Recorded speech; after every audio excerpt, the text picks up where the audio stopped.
Hello guys! So, ang topic natin for today, eto, mga uri ng lalaki na dapat mong iwasan or hindi mo dapat pagkatiwalaan. So, kung gusto mong malaman ang mga ito, panoorin mo ito.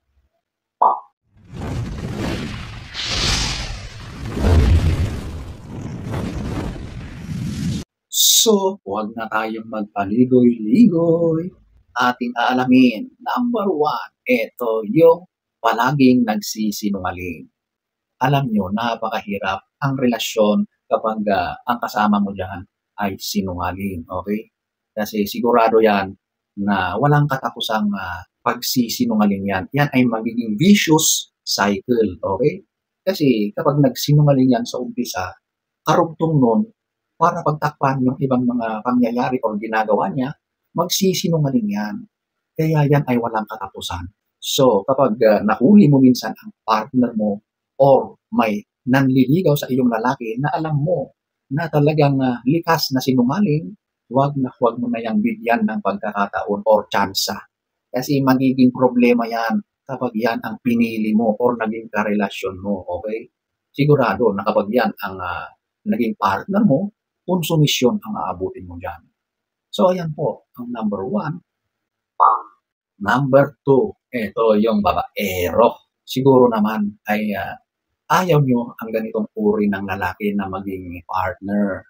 Pero, alam nyo ba, na marami ang pumapatol sa mga ganitong lalaki. Kasi ang mga lalaking ito, talagang magagaling magsalita.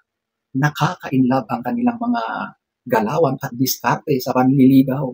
Kaya maraming babae ang nahuhulog sa ganitong lalaki. Minsan kahit alam nila na ang lalaking ito ay babaero, sige pa rin sila na nakikipagrelasyon doon sa ganitong lalaki.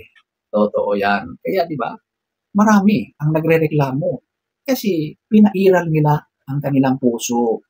Alam na nila na may problema in the first place, pero nagiging bulag or nagbulag-bulagan kayo. Di ba?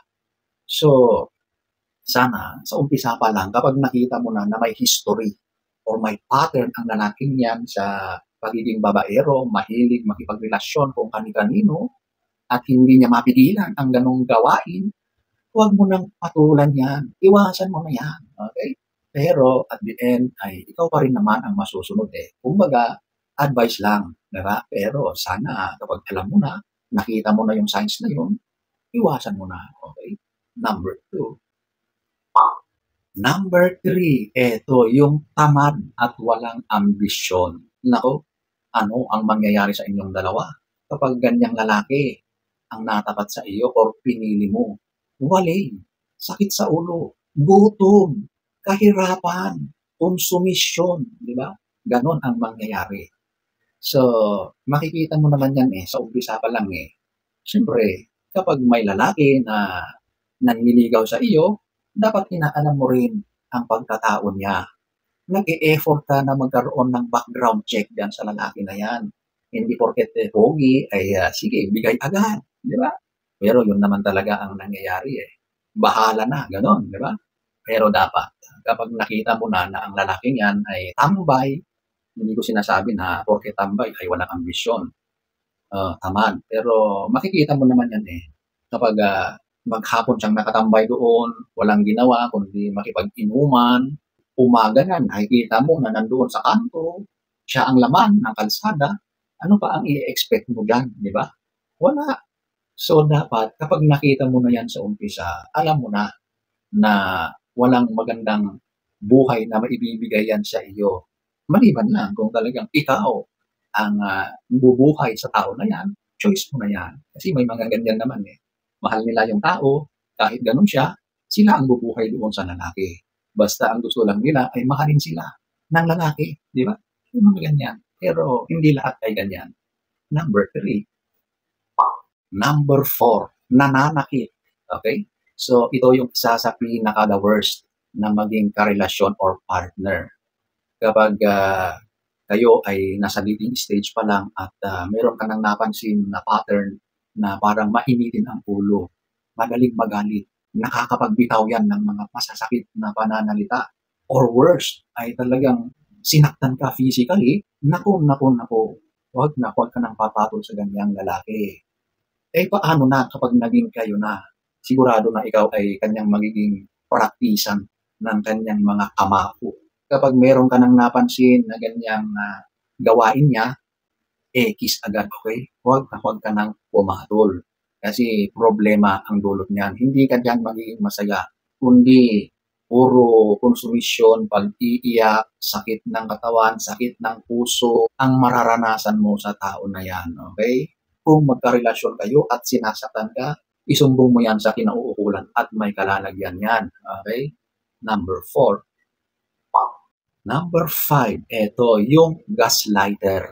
Ito yung mga tao na mahilig baliktarin ang mga pagkakataon, ang sitwasyon, ang pangyayari para sila yung magmukhang tama or sila yung magmukhang kinawawa or sila yung magmukhang biktima. Pero sa totoo lang, sila yung nang-a-abuse, sila yung mapanakit, sila yung may ginagawang kababalaghan, kalokohan. At ikaw ngayon na kanyang partner, para hindi makita ng ibang tao na siya ang problema, igagaslight ka. Gagawan ka niyan ng mga kwento. Mag-iimbento yan ng sitwasyon para ang palabasin, ikaw ang dahilan kung bakit siya nagiging ganon. Ikaw ang may kasalanan, kaya nangyari ang mga ganyan. Yan ang isang gaslighter, okay? So, sa umpisa pa lang, kapag napansin mo sa lalaki na meron siyang ganyang tendency or ganyan ang gawain niya, huwag ka na. Umalis ka na dyan, okay? Number 5. Number 6, sobrang mataas ang pride. Hindi marunong humingi ng kapatawaran. Porket siya ang lalaki, feeling niya, siya ang may control sa lahat. Na porket siya ang lalaki, siya ang nagbibigay ng mga pangangailangan, ay hindi mo siya pwedeng punain. Pakiramdam niya, siya lahat ang tama. Hindi maari yun. Kayabangan yun. Pride yun. Diba? So, kapag nakita mo ang isang lalaki na hindi marunong tumanggap ng pagkakamali, delicate yun. Okay? Pag naging kayo, sigurado na wala kang say sa relasyon nyo. Sigurado na kukontrolin niya ang pagsasama nyo. Siya lang ang dapat magsalita. At pagdating sa kanyang mga pagkakamali, hindi siya hihingi ng apology. Kasi feeling niya, hindi siya naman nagkamali eh. Kumbaga, wala lang, baliwala lang, di ba? Ganon ang mga lalaki na matataas masyado ang ego, okay? Hindi nila kayang tanggapin ang kanilang mga kamalian. Iwasan mo na yan. Huwag ka nang pumatol sa ganyang lalaki. Number 6. Number 7, ayaw ng commitment. So, siguro matagal na kayong nasa dating stage or magkarelasyon na kayo pero hanggang doon lang, di ba?